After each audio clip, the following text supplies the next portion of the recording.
The person driving this snowplow got up early in the morning to clear the roads so people could drive to work.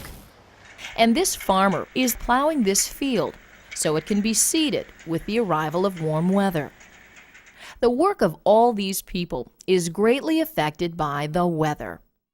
We're all affected by the actions of weather in our day-to-day lives, be it for recreation or for work. During the next few minutes, we're going to explore some of the different characteristics of weather.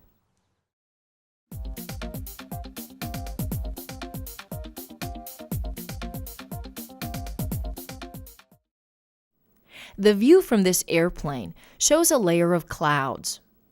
What are clouds? What are the different kinds of clouds? And how are clouds formed? While clouds may look like cotton or sheets of gray steel, they're actually made of tiny droplets of water or ice. Clouds form in several different ways. Clouds may form when warm air rises from the surface of the earth. As the warm air rises, it cools until the water vapor it contains condenses or turns to small droplets of water.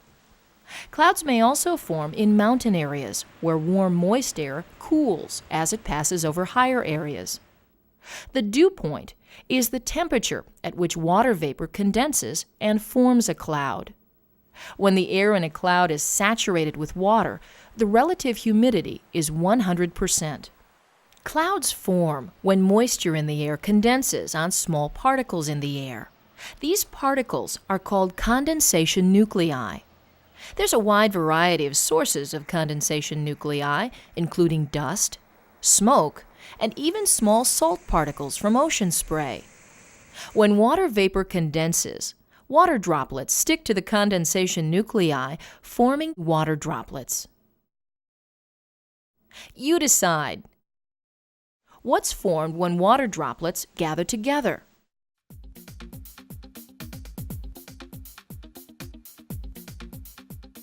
When large nuclei of droplets come together, they form a cloud. Let's take a look at some of the different types of clouds. You may have noticed that clouds come in many different shapes, sizes, and colors. There are three main cloud types based on their appearance. You're probably familiar with the white puffy clouds called cumulus clouds.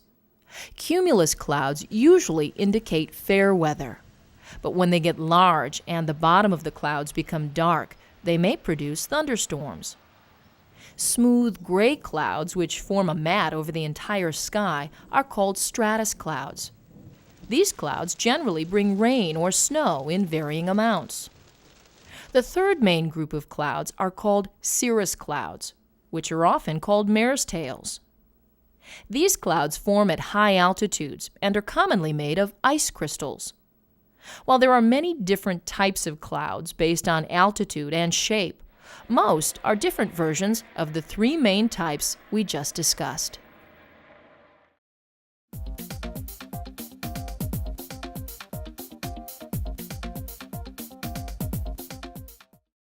When we think of bad weather, we usually think of heavy rain or snow.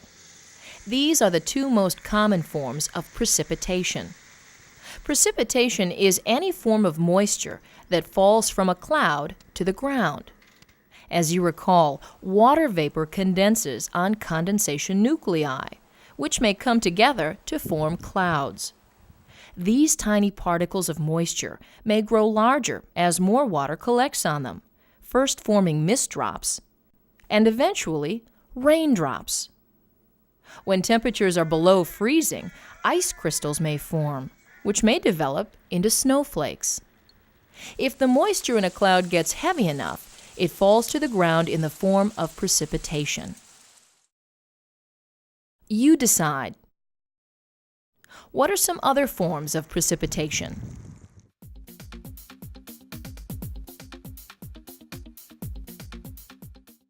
Sleet consists of partially frozen rain, and hail consists of small balls of ice.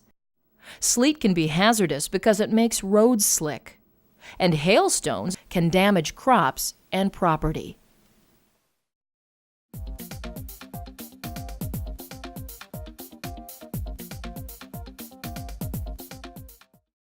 In many parts of the world, the weather can change quite quickly. What are some of the factors which contribute to changes in weather? The constant movements of air and moisture in the atmosphere are responsible for changing weather. These changes are often associated with the movement of large air masses. Air masses tend to have the same general properties of the surface over which they form.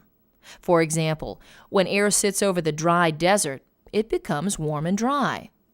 This type of air mass is called a continental tropical air mass. It's called continental because it forms over large land masses, and it's called tropical because it's warm. Off the coast of Florida, tropical maritime air masses form, which are warm and moist. What would you call an air mass which forms over cool, dry land? They're called continental polar air masses. These are just a few of the different types of air masses. When an air mass moves, it brings with it the type of temperature and moisture over which it formed. For example, a maritime tropical air mass tends to bring rainy, warm weather with it as it moves over land. And this clear winter weather is the result of cold continental polar air, which has moved south.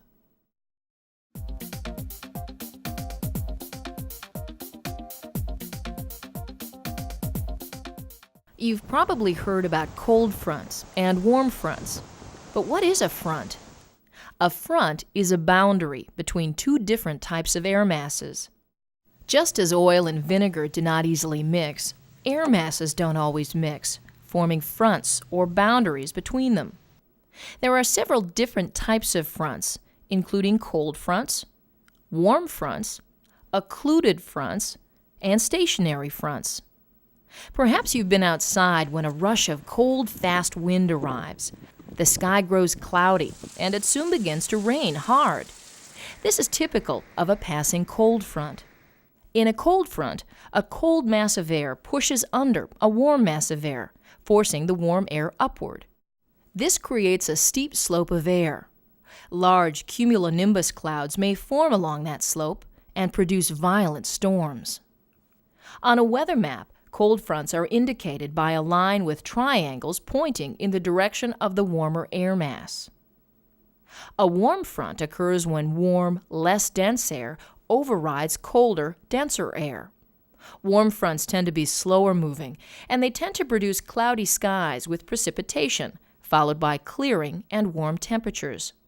They're indicated on the weather map with half circles on one side facing in the direction of the colder air mass. Occluded fronts occur when two cooler air masses merge, forcing warmer air to rise between them. This tends to produce strong winds and heavy precipitation. Stationary fronts occur when fronts stall or stop moving. These types of fronts may remain in one place for several days.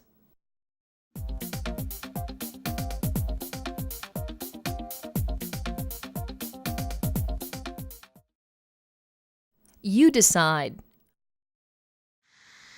What are some of the characteristics of storms?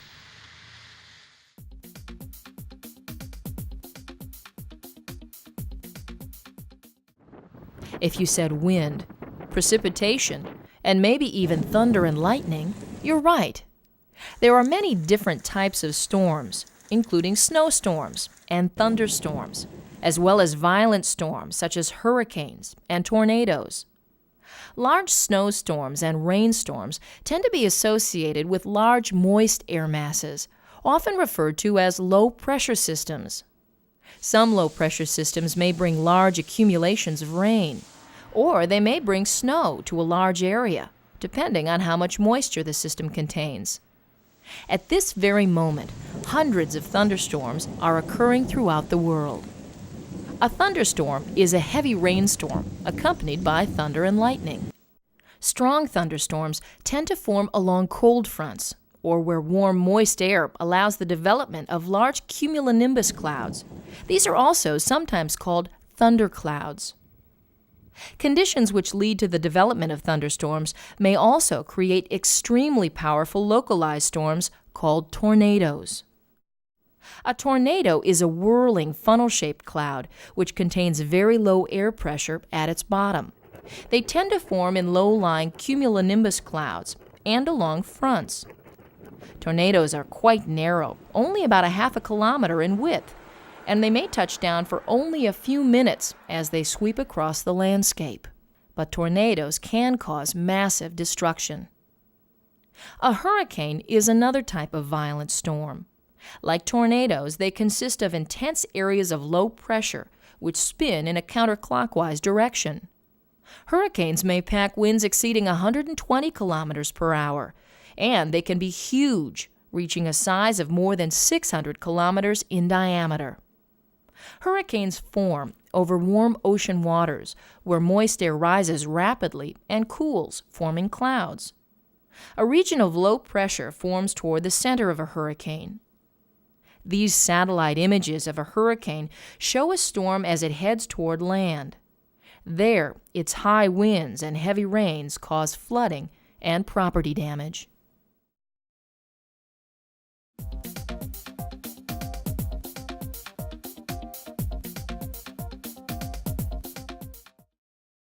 During the past few minutes, we've taken a look at some of the characteristics of weather, including the different types of clouds and the ways in which clouds form.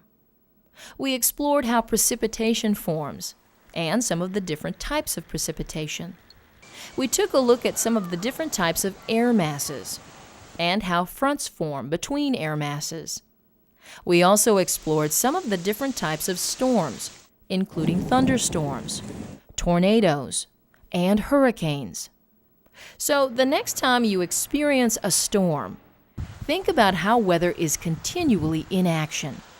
You just might think about the weather a little differently. Fill in the correct word to complete the sentence. Good luck, and let's get started. Number 1. When many droplets come together, form.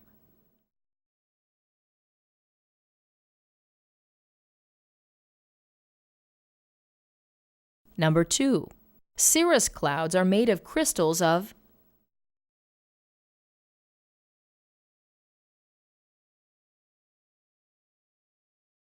Number 3.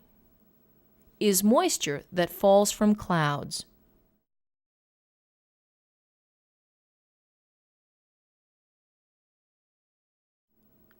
Number 4. A boundary between two different air masses is a.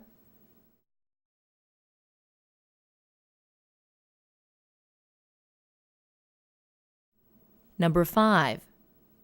Tornadoes are very intense areas of swirling pressure.